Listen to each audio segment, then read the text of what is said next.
Hello, everybody. Thank you for joining us today. Our focus today at this live demo will be on support location and management of that within AbilityERP.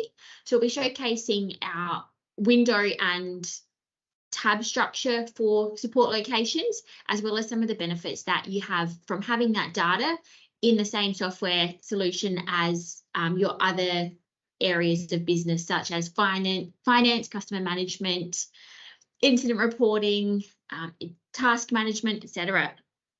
So to begin with, I've logged us in under a support manager role. So this is an example home screen of a possible typical support manager. On the left here, we have what we call, my people, places and actions. And this is sort of a dive into activities relating to myself as I'm logged in. So here we can see we've got my support locations. And if I click on that, it'll take me through to all of the support locations that I need to monitor and look after in my role. We can then go down here. We'll focus on Rover Road today as our location. So I'll just show you through the structure of the window and how it works. So here we have our main area of data for the location. We can have photo, any alerts are shown here, the address, occupant type. So this here you have the ability to select if it's a children's service versus an adult to really distinguish those differences, because they have different compliance and rostering rules as well. So that helps there. We have the employee responsible, some web links. So we've just got some examples of Google and our website there, but what you can do there is, depending on the location and the status of it, you could put Google Maps. You could have the Google Maps location there, take you directly there, so you can have your staff navigate to the address directly. You could also put external web links to vacancy listings, things like that. What happens is, once you have that link there, you can just click on this icon and it will directly take you to the website that's linked. We then have our access and property details. So this is where you can add any details that staff might need to know to access the property safely and correctly, as well as any details on the property. So the type of property, the arrangement for occupancy of the property. So in this case, it's leased by the provider, which is the organisation you work for, or yourself essentially, and then the property manager if it is a leased property as well. You can also acknowledge here if it is an SDA enrolled property, so that you can easily filter out on that, and we'll show you that shortly actually as well. We then have just some basic capacity details in this section, whether or not you want to identify rooms, which based on this tick box will give the logic as to whether or not the rooms are going to be displayed down in the tab level here. So in this case, we're identifying rooms, and there's a capacity of 3 with a little bit more detail. So there's actually 4 bedrooms in the house. Currently, we only have capacity for 3 clients, though, as one of those bedrooms are used for the staff and the office.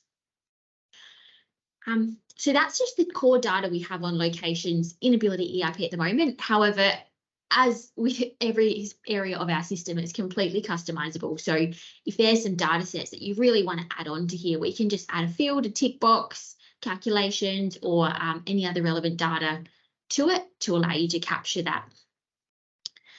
So down here at the tab level, we have the rooms. So this here allows you to manage current support receivers or clients that are currently occupying a room, and any details about the room. So the example we have here is, this is room 1, and the bedroom has no furniture owned by the provider, which would be the organisation, your organisation, and everything in the room is owned by the client.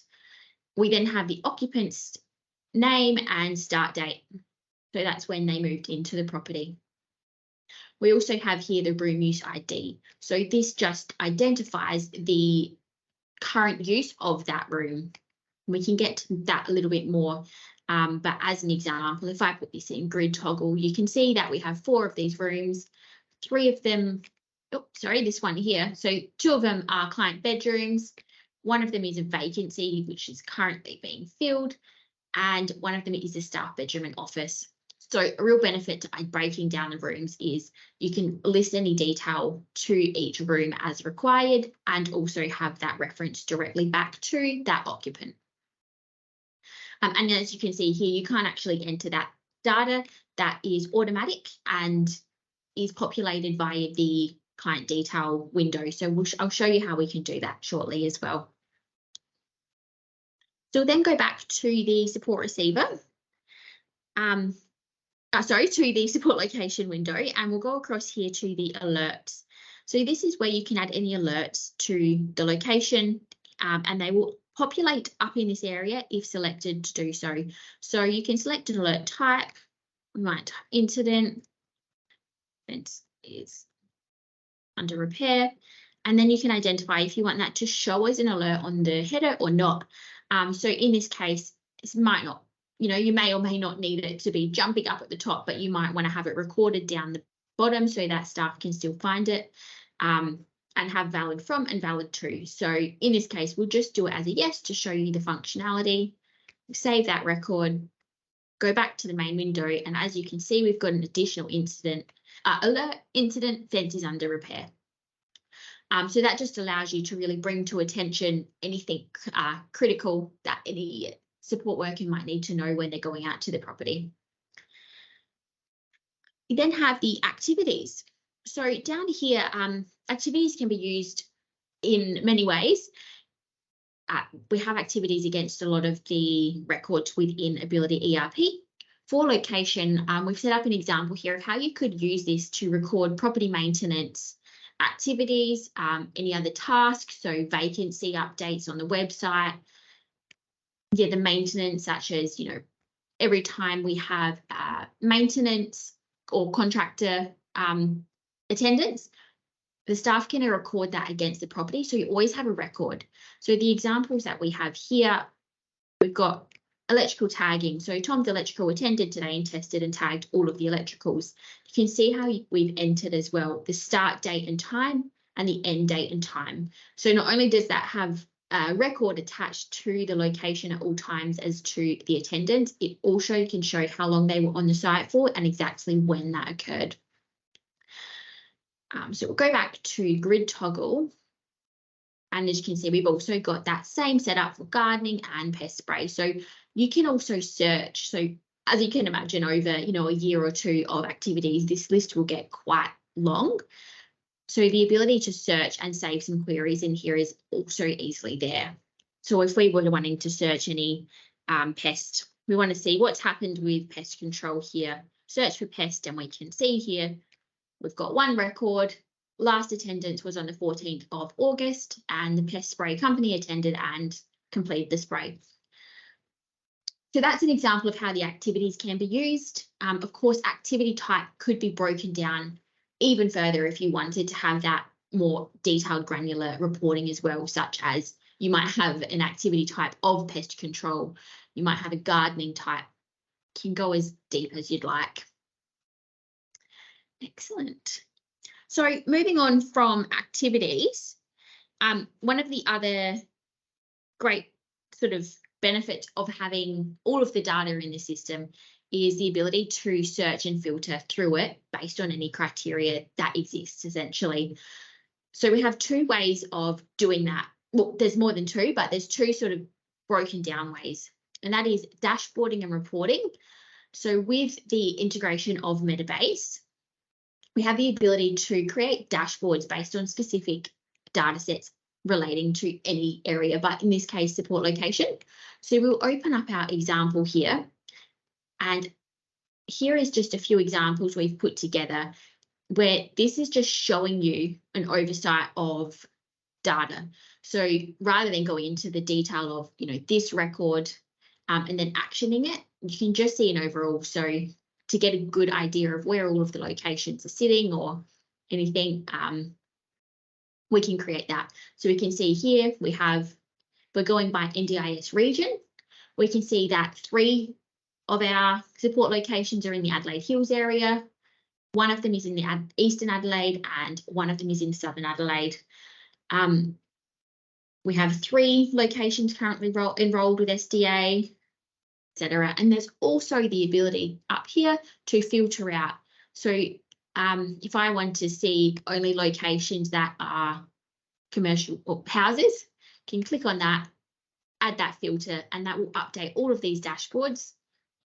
And they are all houses, so it didn't update much. But as you can see, yeah, that basically just updates those. Well, actually, I think it changed the property type. Sorry, so we have only 3 houses.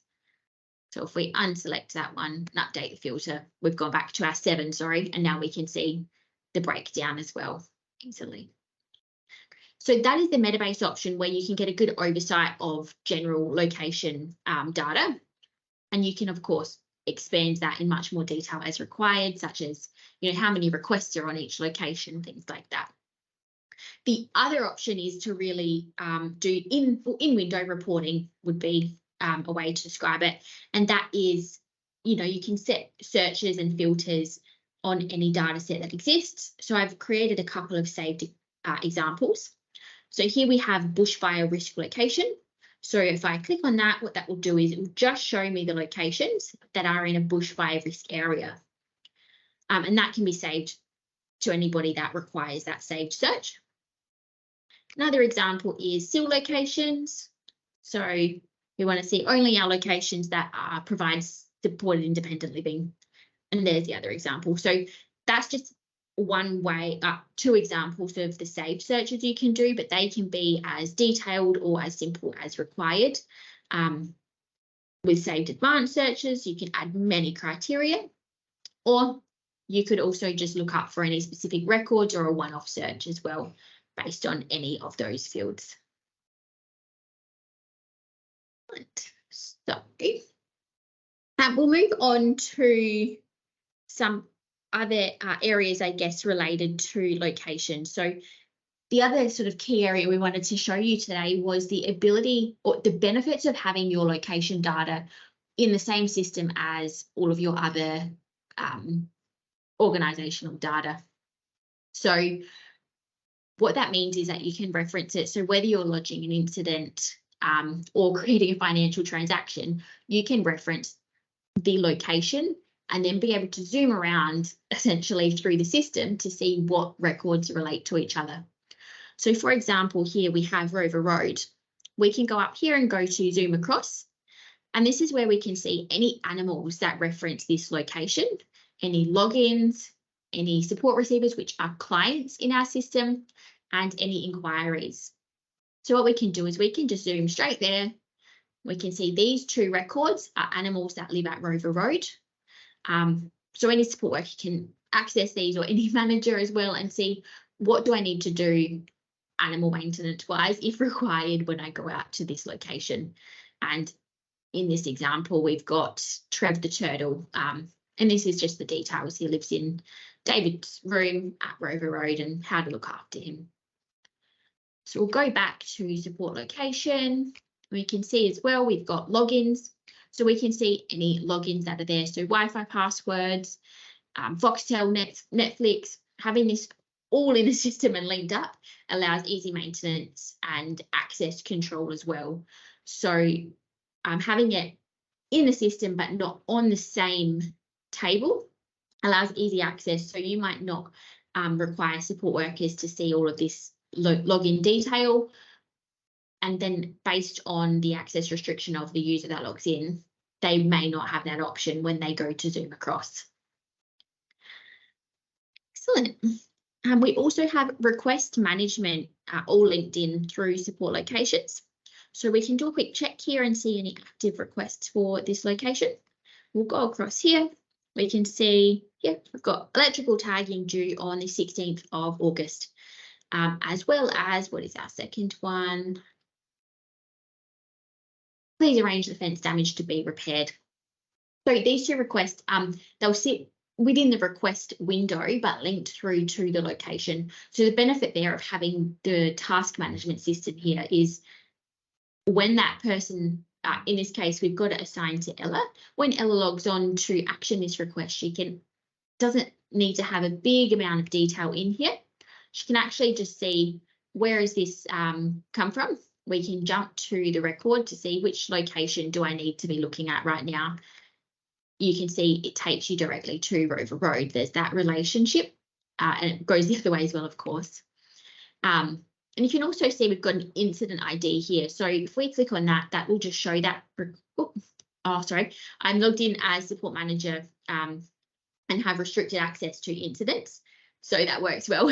But if I was a quality manager and I had access to that particular incident, for example, based on the organisation's access setup, I'd be able to zoom across and see the incident as well, which may have been an incident relating to that fence damage. Excellent. We've also got the ability to upload photos, so that requested photo attached to show that fence damage as well. Great. So then we'll move on. I'll just close down all of those tabs and show you some more of the statuses that we have set up here. So here we have current vacancies. So this is having the locations in the system allows you to manage the vacancies and that process of filling them throughout the process. So here we have a status indicator that when I click on this, it'll take me to the 2 current vacancies in the system. So we have room 4 at Rover Road, as well as bedroom 4 at 5th Street. So say we're working on this vacancy, we can go right ahead to see, you know, as a manager, I might want to see, well, if we have this vacancy, what have we done at this stage to try and fill it, or what can be done as next steps? So that's where you can click on support location. It'll take you straight to the full property.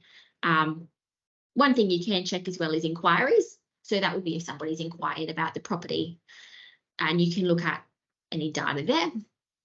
Another thing you could look at is activity, if that's there. So we can see here we have a vacancy update, updated the vacancy to the website on the 14th of August. So maybe some more inquiries will start coming in as well.